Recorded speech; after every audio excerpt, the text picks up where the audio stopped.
El crecimiento demográfico fue muy fuerte y no fue seguido por el crecimiento de la infraestructura. 43.000 hogares no vuelcan siquiera a cámara séptica y pozo. ¿Qué significa? ¿Que a dónde va? A una zanja frentista, a un arroyo, directamente al suelo.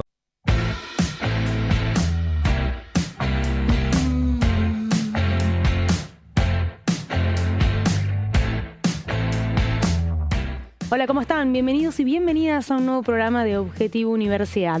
Hoy vamos a hablar sobre un tema muy importante para nuestra ciudad y la región y para otras ciudades de nuestro país, como es el acceso al agua y el saneamiento.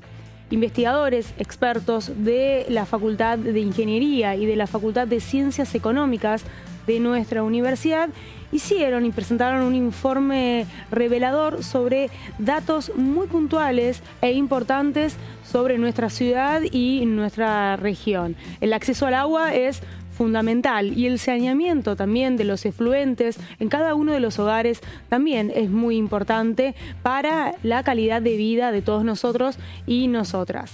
Vamos a estar hablando de este gran tema con dos de los expertos de nuestra universidad, como lo son el magíster Nicolás Bardella, que es secretario de vinculación de la Facultad de Ingeniería y pertenece al grupo de sustentabilidad y triple impacto. ¿Cómo estás, Nicolás? Hola, buenos días. Bienvenido. Gracias. Y también venido Agustín Lódola, que sos licenciado y director del Laboratorio de Desarrollo Territorial, Sectorial y Territorial de la Facultad de Ciencias Económicas. Bienvenido, Agustín. Bueno, tenemos este informe que es revelador, que ahora vamos a ir hablando un poquito sobre los distintos datos que fue arrojando, pero sobre todo para empezar a hablar y a contar sobre lo que es la problemática del acceso al agua, ¿no es cierto? Y del saneamiento de los efluentes de cada uno de los hogares. Cuéntenos a todos nosotros y nosotros cuál es la situación actual que ustedes pudieron revelar a través de estos estudios. Bueno, como primera parte lo que hicimos fue un estudio demográfico porque la ciudad de La Plata, el partido de La Plata, ha tenido una dinámica demográfica muy importante. Ha sido uno de los municipios que más ha crecido según el último Censo Nacional de Población y Vivienda. La ciudad de La Plata fue siempre atractora de población por naturaleza, claro, por los estudiantes. Ciudad universitaria. Exactamente, que los estudiantes venían y se instalaban en el casco urbano. Sin embargo, en los últimos años ha habido un cambio en la composición y sigue habiendo migrantes, pero para trabajar, no solo para estudiar. Claro. Y esos migrantes que vienen para trabajar se instalan ya no tanto en el casco urbano, sino en otras partes del territorio de La Plata. Por eso nuestro estudio ha identificado centros comunales, como tiene el municipio dividido el territorio del partido, con características demográficas muy diferentes. Hay zonas que han crecido muchísimo, 60% entre censos. Como por ejemplo, ¿cuáles? Como por ejemplo El Peligro, como por ejemplo Hernández, son los distritos que más han crecido, que son los menos densos, ¿no? Claro. Y el casco urbano que se mantiene con un crecimiento importante, pero ya no tanto, ¿no? Bien. Y a su vez las condiciones socioeconómicas son muy diferentes. Por ejemplo, en el casco urbano, el nivel de pobreza estructural es más o menos similar al que tiene la provincia, pero en digamos, en centros comunales como El Peligro, como Villa Alicia, Hernández, supera el 20% la pobreza. Claro. Contra el 7% que es el promedio del partido. O sea, hay zonas muy heterogéneas. Muy heterogéneas, y ahora que mencionas distintos barrios como Hernández, es muy común ver en algunas cuadras hogares muy precarios y a la cuadra siguiente ya construcciones, nuevos barrios, los más nuevos, ¿no? Y esas diferencias también en cómo adaptar, ¿no?, cada uno de los ciudadanos a las condiciones. Sí, y te sumo un dato que para mí fue bastante revelador. En el censo 2010 había un promedio de 3 habitantes por hogar. Sí. Y en el último censo 2022 hay un promedio de 2,5 habitantes por hogar. ¿Qué significa? Crecieron mucho la cantidad de hogares, cerca del 35% en promedio, y creció mucho también la población, pero no tanto como la cantidad de hogares. Ahora, cada hogar tiene menos gente que hace 10 años. Y en el casco era más marcado porque el promedio daba menos de 2 habitantes por hogar. Claro. Entonces eso marca que al haber mucha cantidad de gente, pero mucha más cantidad de hogares, más servicios públicos tenés que brindar. Porque no es que solamente tener en cuenta la cantidad de personas y cómo creció cada centro comunal o el partido en general, sino también la cantidad de hogares, que es a los que hay que darles los servicios de agua y saneamiento. Y bueno, todo eso también genera una planificación, genera inversión por parte de las empresas. Y ¿qué otros, teniendo en cuenta el estudio de ustedes, ¿no? ¿Qué otros aspectos también han podido ser evaluados? Bueno, nosotros lo que evaluamos son, como dijo Nicolás, los servicios de acceso a agua y acceso a saneamiento, pero los descompusimos en dos tipos de indicadores. Uno es que estos servicios lleguen al hogar mediante red pública, que son agua corriente y cloaca. Bien. Pero otras opciones, que nosotros las llamamos opciones individuales, es que el acceso al agua y el acceso al saneamiento puede obtenerse por otras vías, ¿no? Por ejemplo, el agua es muy común la perforación y el saneamiento es muy común producir el desagüe en una cámara séptica y pozo. Claro. Son, él lo dirá con más conocimiento, son de distinta calidad, digamos, pero queríamos tener los dos indicadores porque la solución pública, la red, no siempre es adecuada para todos los territorios. Generalmente los Objetivos de Desarrollo de Naciones Unidas dicen para zonas rurales, por ahí es necesario otro tipo de solución, no la red pública, que generalmente es una gran inversión que no se amortiza en pequeños lugares, ¿no? Exacto. Bueno, y Nicolás, y de la mano de lo que decía Agustín, estas nuevas formas, ¿no?, del acceso al agua, no nuevas, pero digo, distintas formas del acceso al agua y del saneamiento, ¿cómo podemos identificarlo acá en La Plata? ¿Cuáles son los barrios, ¿no?, donde tienen mayor de este tipo de sistemas?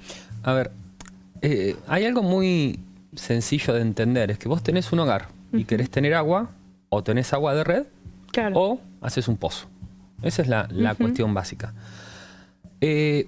Nosotros, para arrancar el informe, quisimos comparar la situación del partido de La Plata con otros partidos en la provincia de Buenos Aires. Sí. Para hacerlo lo más comparativamente posible, lo hicimos comparando con partidos del Gran Buenos Aires y partidos del interior de la provincia de Buenos Aires. Claro, con diferente cantidad de habitantes, los más parecidos, los menos.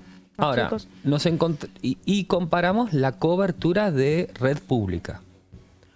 Y nos encontramos con situaciones peores a las que nos imaginábamos. De cobertura de red, que el partido tiene un 88% de cobertura de red de agua, nos encontramos en mitad de tabla, por así decir, en los partidos del Gran Buenos Aires. Tenemos menos cobertura que Lanús, Avellaneda, menos cobertura que La Matanza, menos coberturas de un montón de partidos que uno se sorprende, porque es como que hubiese dicho, no, tenemos más. No tenemos tanta cobertura. Lo mismo pasa con la red de cloaca pública. Claro. Y si lo comparamos con ciudades del interior, de 111 partidos del interior, estábamos en el puesto 50 aproximadamente. O sea, tenemos menos cobertura que Bahía Blanca, Mar del Plata, Pergamino, San Nicolás, de casi todas las ciudades grandes, menos cobertura que todos.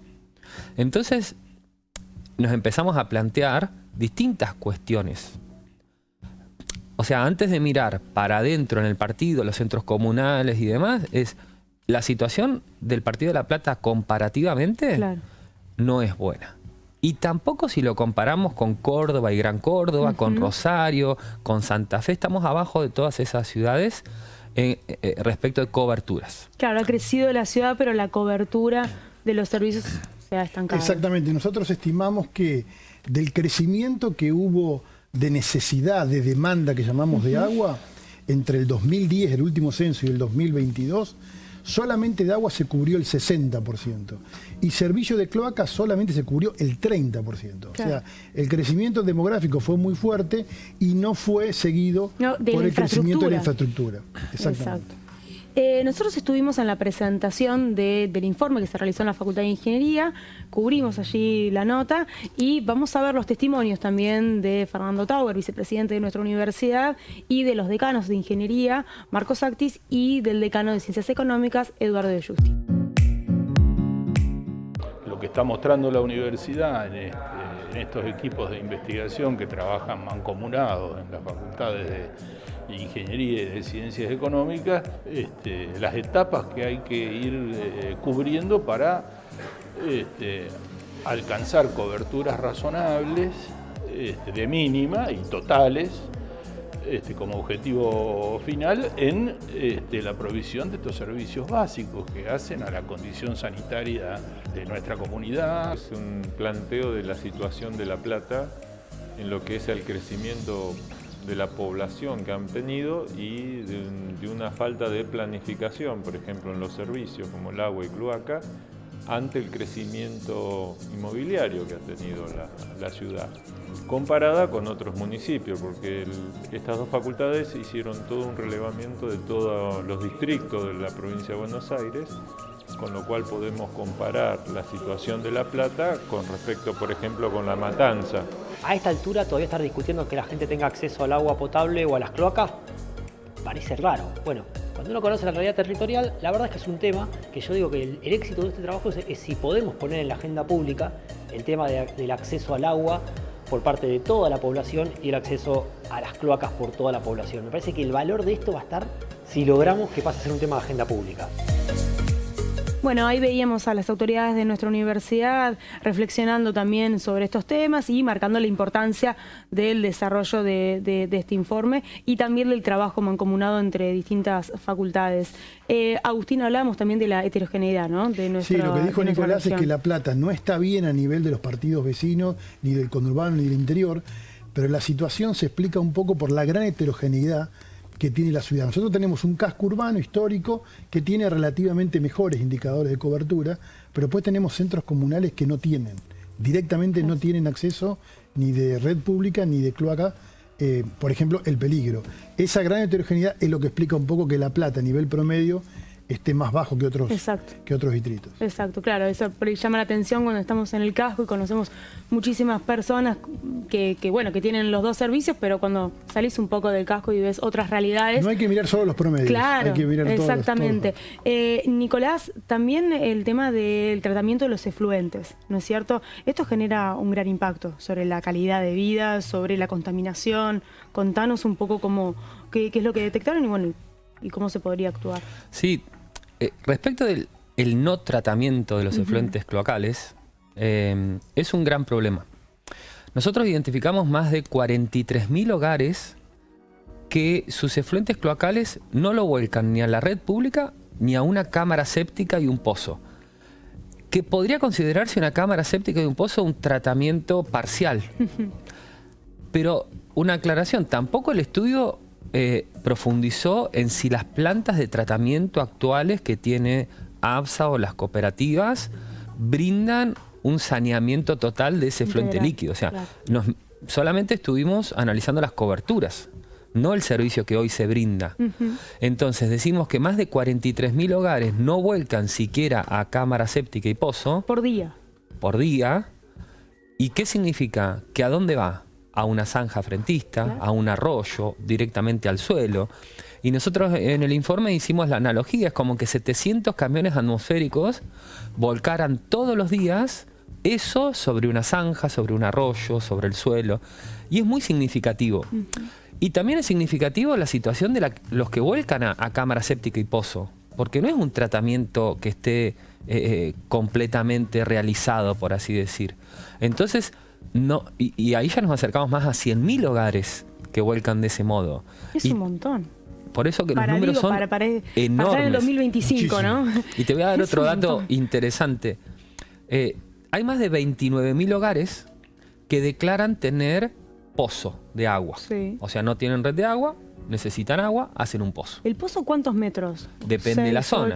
Puede estar 6, 8, 10, 12 o 60, 70. Zonas de City B, lo más alejada en el oeste, 60 metros. Pero en La Plata tenemos relativamente una suerte relativa que hacemos un pozo y sacamos agua. Sí. Pero no es en todos los barrios.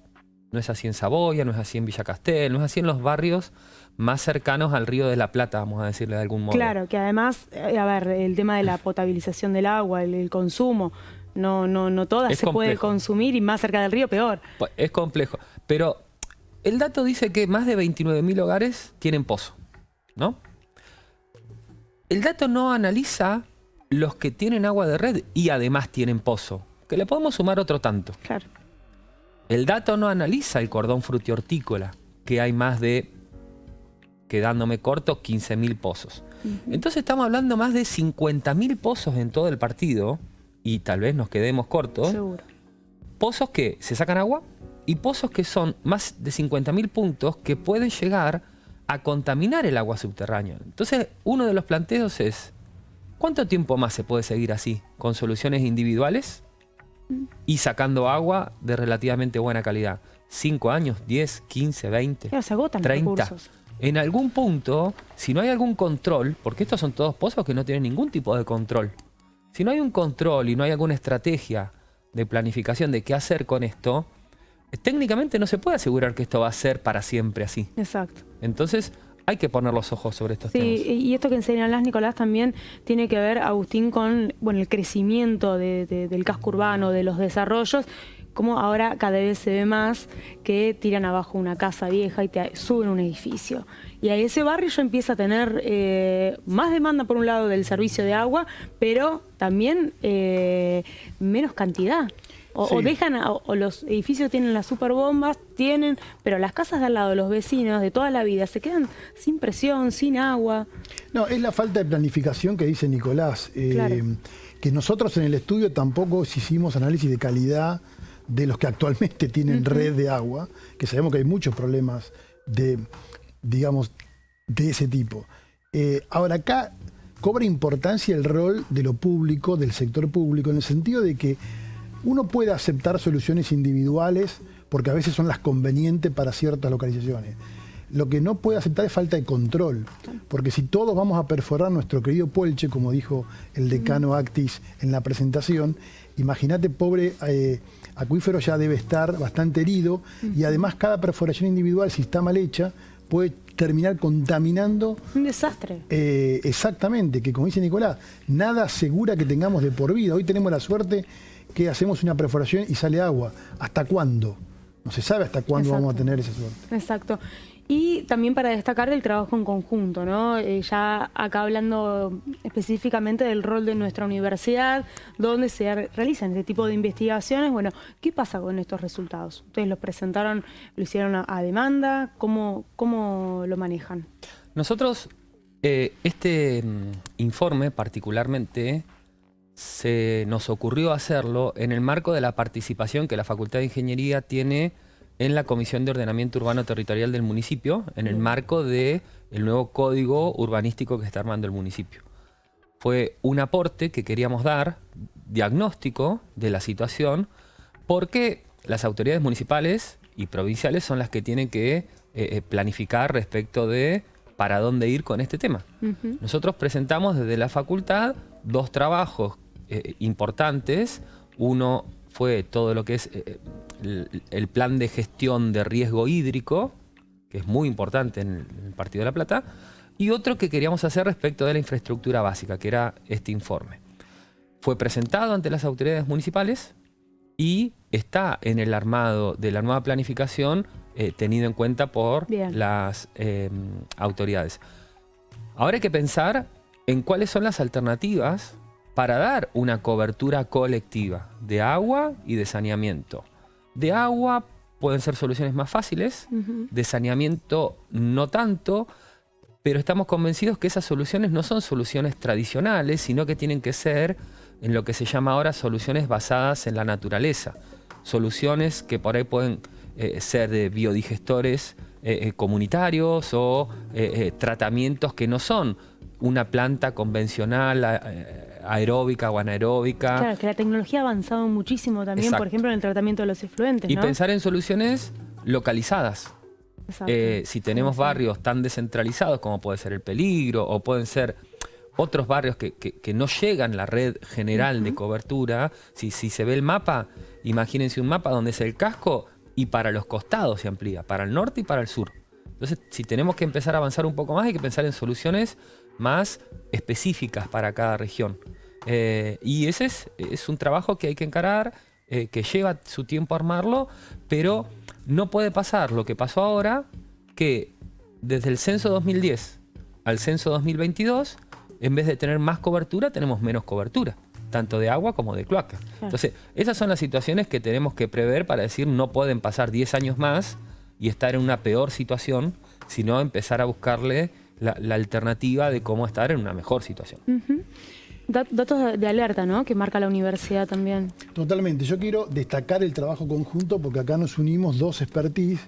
Nosotros desde Económica, que tenemos el Laboratorio de Desarrollo Sectorial y Territorial, ustedes nos conocen, veníamos haciendo estudios sociodemográficos del Partido de La Plata para mostrar nuestro compromiso con la región. Y ellos tienen todo el expertise técnico, entonces nos unimos desde hace un año y empezamos a generar estos informes donde, bueno, la interdisciplinaridad siempre se reclama, pero no muchas veces se ejecuta. En este caso lo hicimos juntos. Exacto. ¿Y este tipo de trabajos incluyen también a estudiantes avanzados? ¿Cómo es el hacia adentro? Bueno, sí, nosotros tenemos, más allá de lo que estamos hoy presentando, acá hay un trabajo muy de recolección de datos, muy de procesamiento, muy de análisis, que lo hacemos con estudiantes y con recientes egresados. Bien, bien. Bueno, y en ingeniería también, ¿no? Son oportunidades para formar, para que se sigan formando los estudiantes. Sí, y además son todas temáticas muy interesantes y que la ven en el día a día.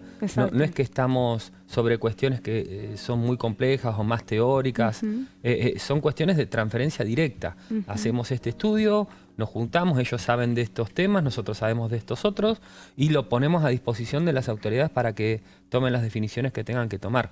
Esa es una de las grandes cualidades que también desde la Facultad de Ingeniería se buscan desarrollar, que es toda la parte de la transferencia del conocimiento. Exacto. Entonces creemos que esa es una de las cuestiones que más incentiva también a alumnos o a recién recibidos para que se incorporen a los equipos. Claro, tratar y trabajar, investigar sobre temas que también están viviendo. Vos decías, Agustín, que es conocido, ¿no?, que La Plata es una ciudad universitaria, entonces que el estudiante que viene del interior también se comprometa con la región, con ese territorio, porque muchas veces también se quedan acá, ¿no? Y ahí cuando va creciendo Dos también ejemplos. la ciudad. Somos dos ejemplos. Somos dos gente ejemplos. del interior. Tres. Bueno, Bueno. de Ayacucho vamos a publicitar los pueblos. Está De bien. Lincoln. De azul. De azul. Provincia de Bueno, Buenos Aires. justamente el rol de la universidad, vos bien lo dijiste, es bien conocido el rol y la calidad que tiene nuestra universidad en la formación de profesionales, en la formación de ciudadanos, también en sus posgrados, pero también tiene esta tarea, ¿no?, la de investigación y la de transferencia, que tiene que ver con involucrarse con su medio. Nosotros, obviamente, estando en La Plata, nuestro primer compromiso con lo más cercano. Obviamente que nuestro laboratorio, como el de ellos, estudiamos toda la provincia y todo el país, en definitiva, y el mundo en muchos casos. Pero con La Plata tenemos este rol especial que es devolver un poco lo que la ciudad nos da, ¿no? Exacto. Y esto también trae aparejado, bueno, la situación actual de las universidades públicas en general en nuestro país, donde a veces es muy cuestionado su trabajo. Bueno, es un claro ejemplo esto de lo que la universidad devuelve. Totalmente. ¿No? Nosotros creemos que reafirmamos el compromiso con la región, con la ciudadanía, que obviamente es la que financia todas estas cuestiones. Y es importante devolverle con esto, de acá, en este caso específico, como dijo Nicolás, es para aportar a la planificación de nuestro hábitat, que es algo que muchas veces el corto plazo prima y no se tienen en cuenta estas cuestiones, que no nos encuentre el próximo censo con menos cobertura que el actual. O sea, nosotros hemos retrocedido en los últimos años. ¿Por qué retrocedimos? Porque hubo un pequeño aumento en la infraestructura, pero el crecimiento de la población fue muy grande. Exacto. Nicolás. Sí, no, comparto. La planificación en estos temas es todo. No es que vamos a solucionar, a dar una solución y acá a un mes, a 2 meses vamos a poder tener un 100% de cobertura. No, demanda mucho tiempo. Demanda mucho tiempo, muchas obras, mucha gente trabajando y mucha decisión política. Exacto. Muchas veces se dice, no, lo que va bajo la tierra no se ve, entonces no se invierte en eso. Lo que pasa es que esto no es solo lo que va bajo la tierra, es lo que nosotros consumimos. Es el agua que después nosotros necesitamos. ¿No? Cuando después empezamos a tener problemas, si nosotros no tuviésemos el acceso al agua subterránea como tenemos ahora, la única alternativa que tenemos es potabilizarla del Río de la Plata. Y tenemos esa alternativa. Pero hay ciudades que ni siquiera tienen esa alternativa. Si nos vamos más al oeste de la provincia de Buenos Aires, haces un pozo y tenés arsénico. tenés que empezar a tener tratamiento respecto de arsénico. Bueno, justamente la Facultad de Ingeniería hizo un trabajo muy importante en Pipinas, ¿no? Exacto. Donde produjo la potabilización del agua porque había niveles muy altos de arsénico. Sí, es un problema de casi todo el país, diría yo, que por suerte en gran parte no lo tenemos en La Plata, pero tenemos una situación privilegiada en La Plata. Pero no va a ser para siempre. Entonces, esa es la mirada que hay que tener. Exacto. O sea, pensar de acá a 10 años, ¿cómo vamos a estar? Otra situación muy importante, cordón frutihortícola, respecto a la gestión del agua. Que es el más importante del país. Que es el más importante del país y estamos hablando de más de 10.000 productores con una superficie importantísima que le da alimentos a gran parte del país. Bueno, pero está utilizando los recursos hídricos de la zona. Exacto. Entonces, ¿cómo se está planificando? ¿Cómo va a ser? Entonces, esas son las cuestiones macro que tenemos que mirar respecto de estos temas. Yo creo que es importante un diagnóstico como hicimos nosotros, pero ¿ahora qué? Y el ahora qué ya queda muy en manos de las autoridades municipales y provinciales. Seguro. El ahora qué. Claro está que como hasta ahora no está muy bien. No estamos muy bien, no podemos decir es una situación que se acerque a lo ideal, lejos. Entonces, ¿qué se va a cambiar o qué se va a hacer para que cuando hagamos un nuevo informe o cuando el censo nos dé nuevos datos, podamos mostrar que qué bueno que fue el diagnóstico que hicimos, que sirvió para que se haga todas estas obras y podamos tener mayores niveles de cobertura? Estamos llegando al final del programa, pero bueno, les quería pedir una reflexión, justamente un poco, Nicolás, ya estuviste expresándote en ese sentido sobre la importancia, Agustín, de la interacción, primero entre facultades, porque no siempre es así, no siempre se da así, sino que estamos demostrando que los resultados de investigaciones que se realizan interfacultades son mucho más ricos que los que se realizan solamente en algún centro o en un instituto, ¿no? Y bueno, y el impacto, ¿no?, que tienen estos resultados en pos del beneficio de toda la comunidad. Totalmente. Para mí es poner el rol de la universidad en esto de pensar a largo plazo, en esto de traer el largo plazo ahora, ¿no? Claro. Porque, como dice Nicolás, las decisiones hay que tomarlas ahora para que nuestro largo plazo sea mucho mejor. Ese es el rol de la universidad y el rol que queremos estar. No solo a través de la formación de profesionales, que por suerte se hace muy bien, sino a través de este tipo de estudios y compromisos para advertir y para participar de los procesos de planificación. Bien. Agustín, ¿qué otros estudios se trabajan dentro del centro en el que estás dirigiendo? Bueno, en el laboratorio tenemos todo el estudio de los indicadores económicos del Partido de La Plata, y a partir de lo que hicimos en el Partido de La Plata ya estamos trabajando con 10 municipios en la provincia de Buenos Aires. Tenemos indicadores de la actividad productiva de la provincia, tenemos indicadores de precios que salen todos los meses, tenemos indicadores de la actividad turística y también ayudamos a los municipios en las tareas de planificación y los asistimos en lo que tiene que ver con sus ordenanzas fiscal impositiva, que es nuestro expertise. Bien, bien, buenísimo. La verdad que es muy amplio todo el trabajo que realizan allí en la Facu de Económicas. Muy interesante. Así que los que muy quieran interesante y además para los estudiantes también, ¿no es cierto? Como abrir el abanico, no es solamente nosotros tenemos contador, administración 40 de empresas. en el laboratorio, de los cuales 20 son estudiantes. Claro. Sí, son espacios muy ricos de formación. Y Nicolás, en el grupo de sustentabilidad y triple impacto, contanos un poquito qué trabajan allí. Nosotros trabajamos muy interdisciplinariamente. Por eso que cuando se nos ocurría hacer este informe, lo primero que dijimos, Facu de Económicas, vamos a hablar con Agustín, vamos a ver cómo podemos hacer estas cosas juntos. Porque nosotros tenemos distintos tipos de tareas y muy amplias. Por ejemplo, desde la Facultad de Ingeniería se está trabajando muy firmemente en lo que es el parque solar que está proyectando hacer la universidad. Pero de relevancia absoluta por el tema de la transición energética, ¿qué es lo que se viene? Absoluta, de relevancia. Transición energética, costos de las facturas, hasta conceptualmente incluir las energías alternativas en el concepto de la universidad.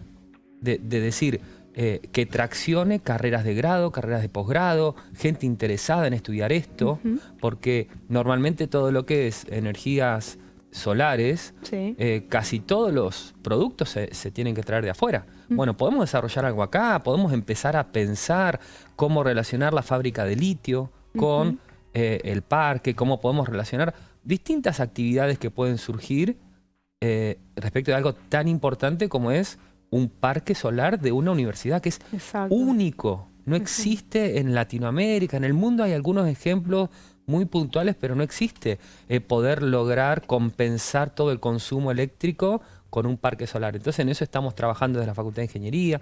Estamos trabajando en un proyecto que nos entusiasma mucho, que es el programa Carbono UNLP, que tiene que ver con todo lo que es la determinación de huella de carbono y captura de proyectos que capturan dióxido de carbono y cómo poder compensar, o sea, determinar la huella y compensarla para llegar a la carbono neutralidad. No, es fantástico. Cada uno de los proyectos que estás mencionando se merece un programa aparte. Lo mismo, Agustín, desde tu laboratorio. Bueno, y así va a ser. Van a volver y por ahí van a volver con algunos estudiantes avanzados, porque a mí me gusta mucho hablar también con los investigadores jóvenes, más jóvenes que ustedes, para que cuenten su experiencia y también para motivar, ¿no?, a otros chicos. Así que les agradecemos la presencia aquí en el canal. Un placer estar con vos. Y bueno, nos vamos a volver a reencontrar. Gracias a ustedes también que están del otro lado de la pantalla en el LPTV. Como siempre, les contamos los avances, los proyectos, las investigaciones que se realizan en nuestra universidad en beneficio a toda la comunidad. Nos reencontramos la próxima semana.